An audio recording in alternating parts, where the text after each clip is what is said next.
We talk about it all the time. Who are the best players? Who sucks right now? Who's not doing great? But who is the top players in NBA fantasy basketball? It's what we like pinch our whole preseason on, coming up with these rankings. Like I know I put in my top 200. I know D-Mac, I know Robin. We're like, this play is going to be this one. This is going to be top 50. This is going to be top 75. And we pace it all out. And then the season starts and things go like a little sideways. Things happen. Wild things happen we didn't expect. So right now, we're a month in the season. It has just finished. Week 4 is in the can. We are about to kick off week 5. Who are the top 100 players? What wild takes can we make? Who's not getting bank? And who can we make some moves on? And who is absolutely flying to start the fantasy season? Let's talk about it. And for the most part, it's pretty smooth sailing at the very top of the list. I'm going to go through the top 100. Now, the minimum game set that I had for this was 5 games played to start the season. This is rest in and out, which means players that you would usually expect on a list, like LeBron James, Jalen Williams, J-Dub, these guys who haven't even played this season, they're not going to be on this list. The Tyler Heroes of the world. Zach Edey has been back for 1 game on a restriction and looked superhuman in a very limited sample size. So the minimum game set for me was, and this isn't including -1 rankings where we take off a player's worst ranking. This is just straight Fantrax position eligibility from #basketball right now. We're going to go through this list. We're going to see it out. And no surprises, Nikola Jokic, superb. You could have bought low on him the first game of the season. That's how average he was for a Jokic game to start the season. And he has been absolutely blistering ever since. So the top 2, not changed. Shea, number 3, not changed. Giannis, no change. Number 4, kind of tied right there. If you notice that there's a position that's missing based on games played, we'll come to that later on.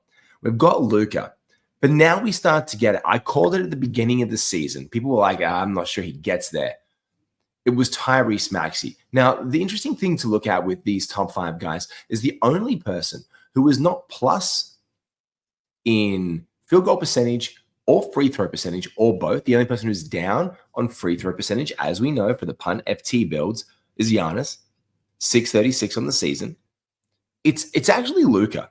Can we just imagine how good Luka was if he was plus 500 and plus 800? You look at this right now, and the guy he could be a top 3 every single year if his field goal percentage and his free throw percentage were better. He's getting to the line 12.2 times. In fact, in the top 10 players in fantasy, he is getting to the free throw line the most. He is also hitting, funnily enough, almost the most, which means he is getting to the line more than Shea. And we're going to call him a free throw merchant. He is getting to the line more than Shea and knocking down more a game, but the percentage is down. A whole 100%, or whole 100, but not 100%, but 0.100% less than Shea. Tyrese Maxey, I called at the beginning of the season. I saw him as first-round value, and right here, this is the reason why. I see him as first-round value because this, for me, is exactly where it is. Tyrese Maxey was always going to have an incredible season. He is even down slightly on where he was to begin the season, but coming in 7. Kawhi Leonard makes the list, and he is 6. Now, with this foot and ankle sprain thing, he is my first buy low candidate. Because the next one is Kristaps Porzingis, who doesn't make this list so far. And I see him as a top 50. We'll talk about KP later. But it's the same thing is right there with Kawhi Leonard. Kawhi Leonard, superhuman, 8th in 6 games played. Half the amount of games played, basically, than most of his compatriots in the top 10, top 20 of fantasy. That's how good this guy is. And there's going to be frustrated owners out there with this thing, when's he coming back? When's he coming back? If you could sneak in a sell low when he a buy low and get that now and be like, come on, sell the owner on the fact that, come on, man, maybe the owner is losing some weeks. They're a month in the season. Maybe they won the first one with him or the second one with him when he was okay. And now he's been out and they're a little bit, just put out some feelers for Kawhi. His teammate, James Harden, we knew first round. Don Mitchell, we knew going to be first round. Scotty Barnes, one of those second round guys, really starting strong to begin the season. You don't sell high, you keep him. You run that through. Austin Reeves, though, this is wild. I love this. And LeBron is coming back any day now. Now, we're about to enter week 5. The Lakers have a 2-game week. A really good opportunity for LeBron. He's been training with the G League side. I see him back this week, and I'm really curious to see how that shakes out. I'm holding Austin Reeves in every way, shape, or form. The big name, the first big anomaly right now for us, let's call him the big anomaly from now on, is Julius Randle. This guy has been absolutely insane in fantasy basketball. He has been, count it down, 1, 2, 3, 4, 5, 6, 7, 8, 9, 10, 11, 12. That is the end of the first round on Julius Randle. His ADP was incredibly down. He has been absolutely fantastic for Minnesota, even in the absence of Anthony Edwards. Instead of losing his percentages and his efficiency down, he stepped it up yet again, and he continues to play well. He is an absolute sell high. Guys in the second round now, we're going through guys like Jalen Johnson. We knew he was going to be there. This has been Boyd. In Supercoach, I was going to add him maybe this week. It's a different thing here in Australia. If you listen to in the US, it's a Supercoach thing. And everyone's like, oh, he just had an incredible week. But he also had that incredible week without Kristaps Porzingis, who I think takes away a little bit from him. Now, but he has these, but without KP, he needs to do more. KP takes a little bit of that stress away from him a little bit. Trey is coming back in about 2 weeks' time. This is prime Jalen Johnson right here. This is incredible for him. Steph Curry, we know, RIP to Walker Kessler for this season. He was coming in as a second rounder. Our eyes and our radar will be firmly on him, depending on how he comes back from that shoulder coming into the next season. But you already can tell that Walker Kessler is on a lot of early radars.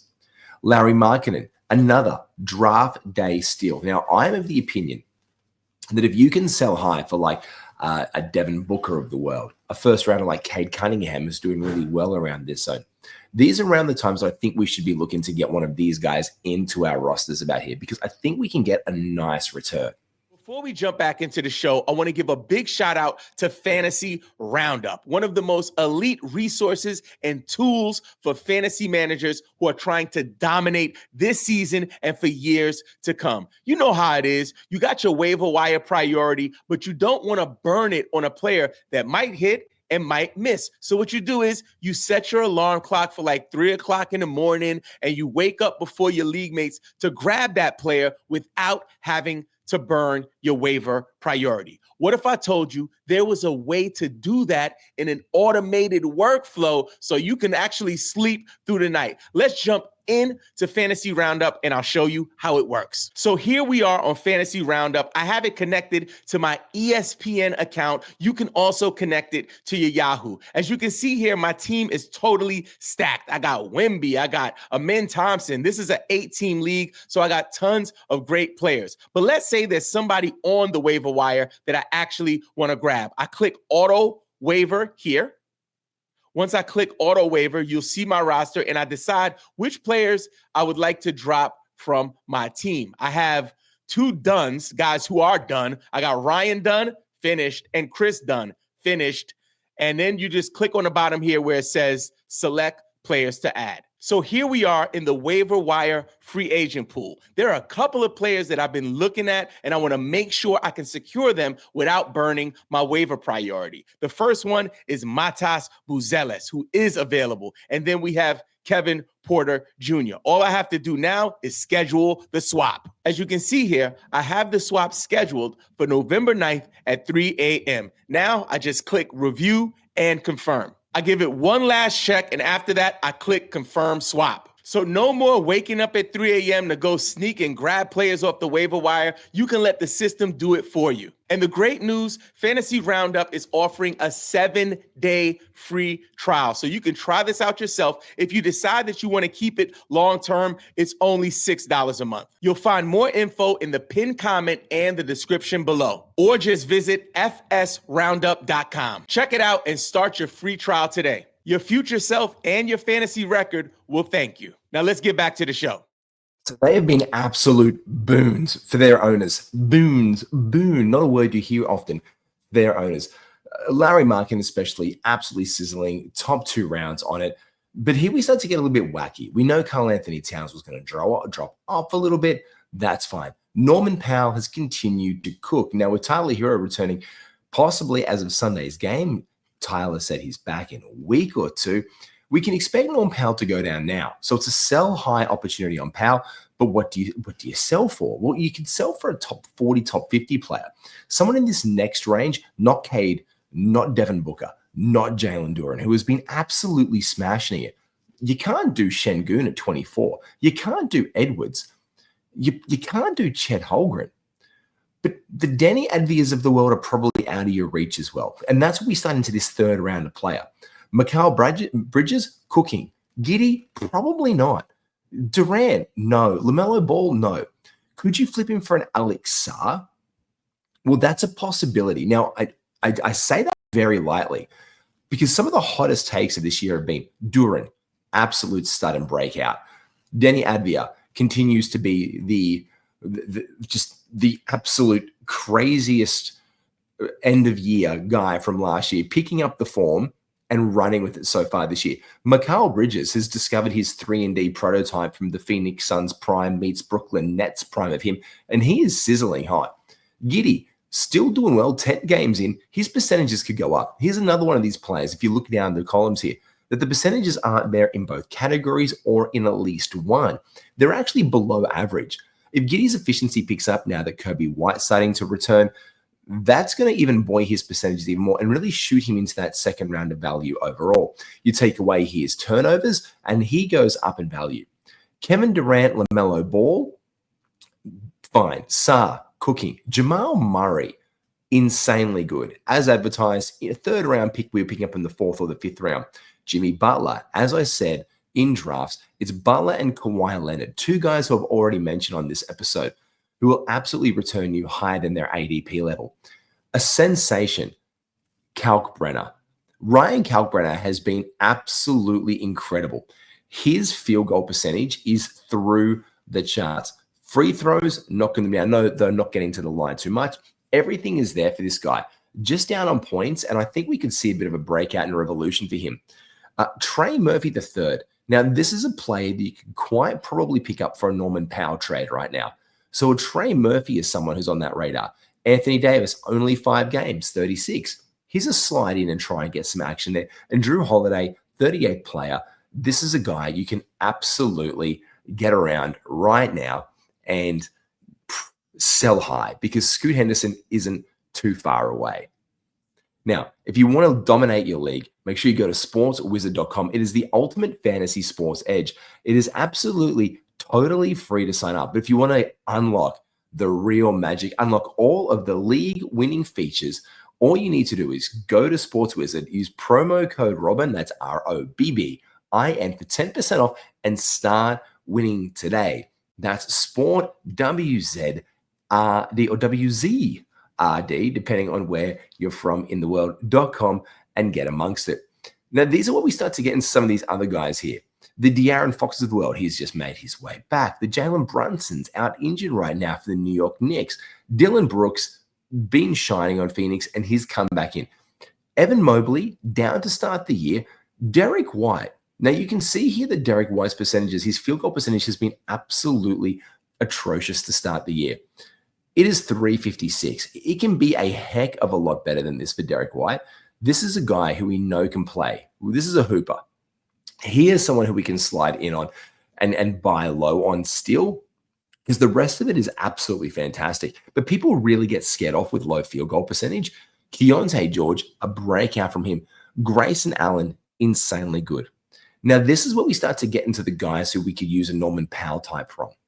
Maybe we can get a Jaden McDaniels, who's been fantastic for Minnesota. Maybe we can get a Miles Bridges, who we know isn't the most efficient guy. Maybe we could get a guy like OG Anunoby, who I think will come back. He's out for the next 2 weeks, most likely for the New York Knicks, but we could trade him off. Zubac, Hartenstein, you probably wouldn't do that unless you need a center. Joel Embiid in that deep zone, returning pretty much where you got him. Keyshawn George, 57th ranked player. Do you take a bit of a stab on a guy like that for Norm Powell? Well, I think it's coming an ultimatum and a reckoning soon where we can get a guy maybe like Franz Wagner for him. But that's what I'm thinking we could use Norm Powell trades like that. Other guys who have been sensations to start off the year include guys like Ryan Rollins for the Milwaukee Bucks with Kevin Porter Jr. going down. He has shined. Aaron Gordon playing some of the best basketball of his career. Zubac, we knew he was going to fall off from that third, fourth round where we were seeing him go. Like we were seeing him in the fourth round drop out. Now that's no more than the 48th best player. So far, he is the 53rd. He's had to do a lot of heavy lifting with Leonard out. I expect that to slide down further when Kawhi Leonard does return. Hartenstein, been a sensation. Embiid, probably where you took him on the draft day. You stash him in IR between games, you're not really feeling it. But in Atlanta, this guy has been fantastic. Now, we can see Kristaps Porzingis up there in 49th. He is questionable. He's been resting back-to-backs. He's missed the last couple of games. As I said, Jalen Johnson in those games out has been absolutely on fire. But Onyeka Okongwu, averaging 29 minutes a night, coming in as the 56th best player, absolute steal for his owners. Vucevic has started to drop off a little bit from his early start. I think he is a bit of a buy low candidate. I think right now you could scoop in for a Vooch and get him quite nicely. His free throws are down on the year. His points are down from where they started the year. I think Vooch is absolutely a bit of a buy low candidate right about now. Brandon Ingram, been fantastic, and only 1.1 threes per game. His three-point percentage is down. That comes back up. This guy is putting together a great statistical season with the Toronto Raptors, and they're playing some good basketball. Zach LaVine, a lot of dysfunction in Sacramento. Jaylen Brown, people were overdrafting him because he was going to be the guy. Now, 32 minutes a night in Boston, and he is still producing at the 62nd best player currently, according to Hashtag Basketball. Now, the free throw percentages are not down. Are down. The threes, they're average. The rebounds, for being being the big centerpiece of this organization, they're average for him. And everything else is pretty just middling. The turnovers are high. The free throw percentage is poor, but have a look. His field goal percentage is great. 500 is fantastic for Jaylen Brown. The points, fantastic, 27. He's doing it in the mid-range and getting to the bucket. The assisted four for his position are great, but he brings you three strong categories. You look back up to an Aaron Gordon, and there's four strong categories. Higher free throw percentage, more threes, and getting some more peripheral stats around the area there. You look around these guys, and that's where it kind of pays out. Like, what are they bringing you that's statistically really strong? Miles Turner, a bit of a fall off there, about the 63rd best player. Well down on advertised. His free throw percentage is down. His field goal percentage is down in Milwaukee. We did expect better for him, and hopefully he can turn around. I still think a bit of a buy low target for him. And Bam Adebayo has been out for a few games. I'd be sending out some offers for him right now with Kelly Ware on the rise. AJ Mitchell, he is a top 75 player on the season. Yes, we've had outs for OKC. We're yet to see Jalen Williams come back into the lineup. All it's showing me is that AJ Mitchell is going to be getting minutes. Now, currently he's on 28 minutes a night in Oklahoma. Maybe it goes down to 25, an absolute rosterable player, but one of the true breakouts of this season that no one had coming. His ADP was like last round flyer or non-existent waiver wire target in the first day of hoops. And after that first game, he has been absolutely snatched up. A guy who I liked on preseason, you heard me talk about him. I always wondered what the role was going to be for Trey Jones after the Chicago Bulls signed him. I didn't expect him to come back as a top 75 player, but so far this season, in the absence of Kobe White and with Josh Giddey missing a few games, he has been the 66th best player, and that is a steal for him. Claxton, eclipsing his ADP. Khalil Ware has been on the rise lately, and I picked him up in a 200 player, like on the waiver wire. Like I picked him. People were frustrated with him. I picked him up, I think, a game before Bam went down. It's like, oh, look, I'll ride Ware a couple games. Put him on. I think he has 2 games in 3 nights. Needs some extra rebounds. I'll just throw Khalil Ware in there. And the very next game, Bam went down, and I am not letting him go for love nor money. Jalen Suggs dropped down over the course of draft season. He has been returning just inside the top 70 at 69 right there, doing really good work with only 22 minutes a night currently as well with the Orlando Magic. DeAndre Ayton, his free throw percentage and his ability to get to the line has been down and inconsistent. That is really bringing his overall percentages down. Now, his assists down. But this is a guy who, if the assist rate goes up, the points will go up. His efficiency's been there. He's been shooting well from the field. But the free throw percentage is a bit of a shocker right now at 619. That goes back up to his usual career norms, and this guy will shoot inside the top 50 very, very easily. Gafford getting a lot of play with Lively's outage and Anthony Davis being out and PJ Washington being out. We sell high if we own Daniel Gafford. I mean, if you want to hold on to the story that Anthony Davis is gone, yeah, fair. Hold on to him. But I would be trading off him very, very quickly. Domantas Sabonis has really, let's not say fallen off a cliff this season, but this is not good. And so is the next guy, Paolo Banchero. We say it all the time. Paolo Banchero is not a 9-cap player. He's a great points league player. But with him being out injured right now as well, this is definitely whereabouts it falls. We have seen the regression of Jarrett Allen. And I think this is a great buy low target because what he brings you is really valuable for your team. He's not getting you quite a block game, but the steal is nice. The rebounds are nice. The points at 15, they're fine. They're average. But it's the really high field goal percentage that we're looking for. And the free throws at 750, not great, but it won't ding you as much as some of the other centers out there, like a Domantas Sabonis, especially when they're going to the line at the exact same time. You can see it's just slightly different. Nick Claxton's even shooting it better this season at plus 700 at 712. But we like these guys to be about 750, 800, just to take and alleviate some of that pressure and stress from us. Now, one of the big question marks here that I've got to say is Mark Williams. Right now, he is the 77th best player after coming out of an absolute gate, stringing a couple of doubles together. His last couple of games haven't been very effective. I am buying low on Mark Williams being 77 because I see him eclipsing that number in Phoenix this year. He's had a couple of down games. I think we definitely see an increase and a boost in him as the season goes on. Cedric Howard, absolutely love this rook. He is doing well in Memphis. And with all their uncertainty, I think there is one thing that's certain. Cedric Howard is going to get a lot of minutes. He's already playing 26. I see we ramp that up over the course of the season, especially if things go sideways in Memphis. And he is someone who now there's a little bit of regression and it kind of just cooled a couple more weeks into the season. I'd package him in a trade with someone and definitely look to make him a target. Stephon Castle has been fantastic for San Antonio. Quentin Grimes cooking for the Philadelphia 76ers. But the next one on the list is Mattis Buzelis. Now, there was a lot of preseason hype on this guy, and he has done nothing exceptional. You can see right here that everything across this bloke is average but his assists are down and his blocks at 1.1. They're good for his position. I think it is buy low on the booze bus, Mattis Buzelis, 100%. Rudy Gobert continues to just do Rudy Gobert things. This is fine for Rudy. Kelly Oubre Jr., obviously with Paul George being out, obviously with other injuries happening across the team, he has had to step into a bigger role. Now, he's injured this week. He might end up on your waiver wire. So let's just keep our eyes open on our waiver wires to see if we can pick ourselves up a bit of a Kelly Oubre Jr. Homie Jaquez Jr., he has been fantastic to start this season, returning just a much improved. So it's good to see him return to form. So just shout out to the homie.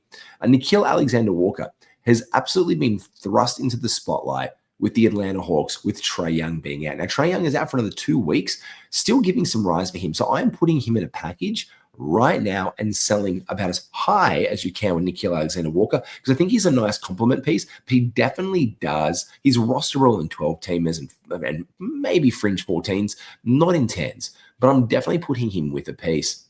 Dante DiVincenzo, one of my favorite outside the top 100 picks this year. I think he will continue to get better. I think his rebounding will go up a little bit. I think his steals will go up. I think his assists will continue to go up as the starting point guard in Minnesota.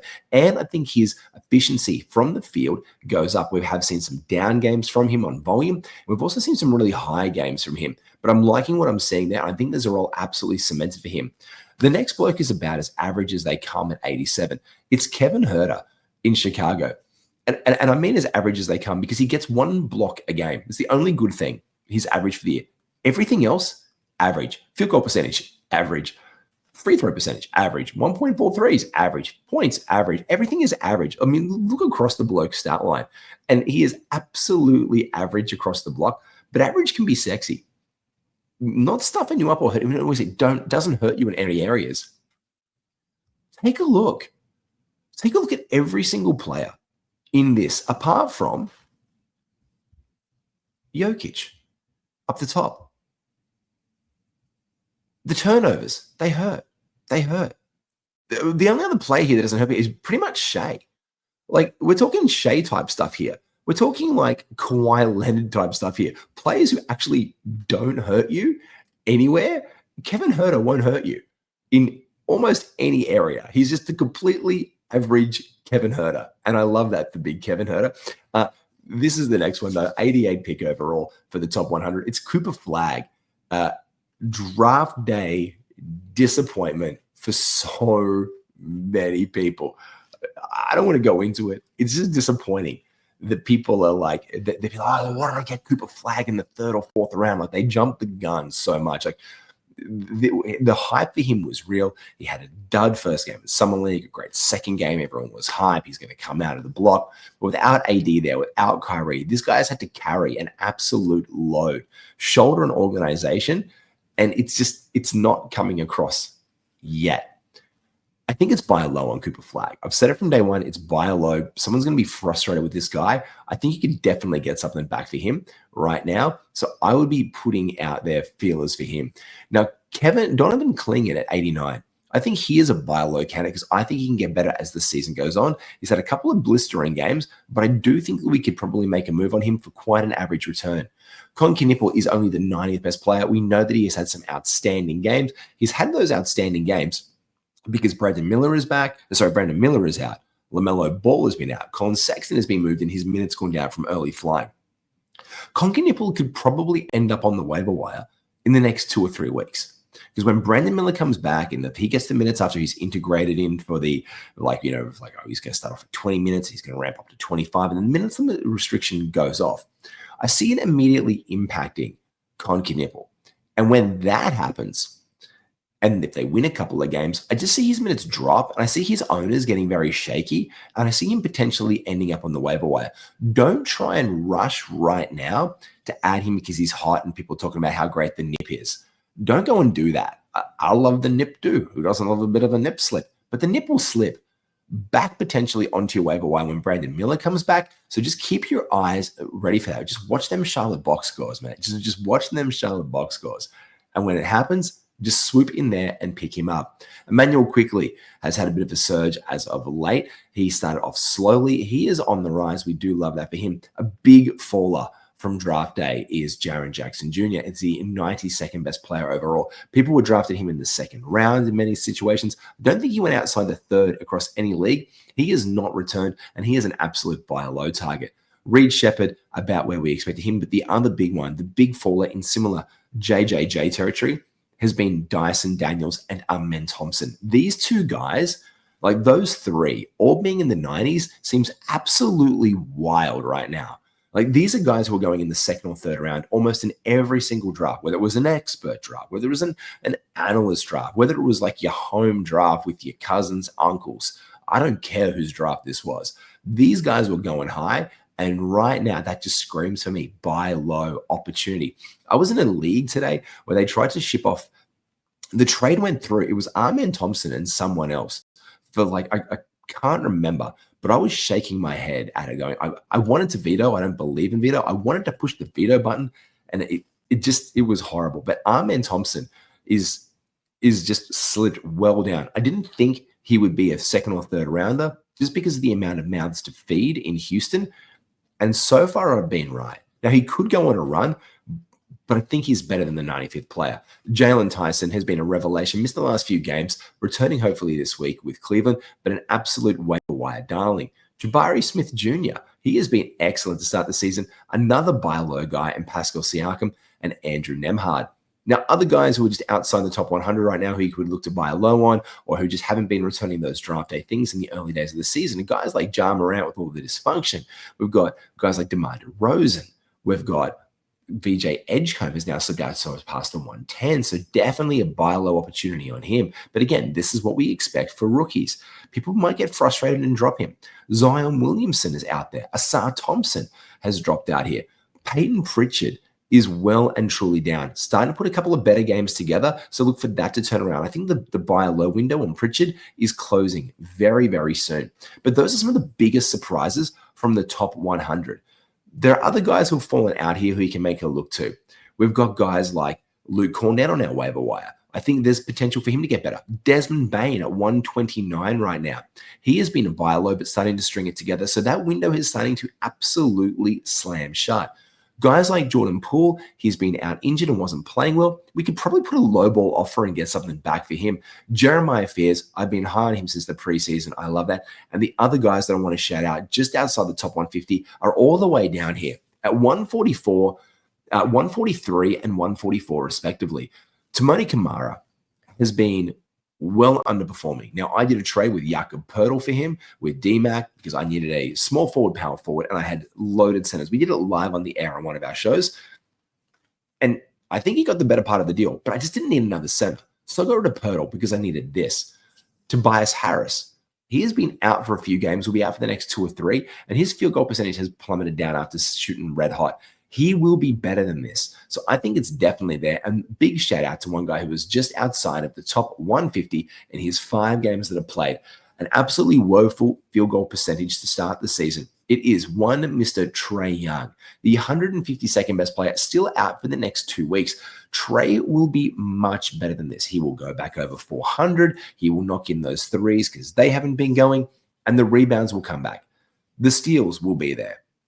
This is a target prime buy low on Trae Young. I think that wraps up the hottest of my takes for the wild top 100. Make sure you like and subscribe to all things Believe in Fantasy. I am Matty G. You can find me at NBAGWiz. Be well, take care, like and subscribe, do the stuff, go win some leagues.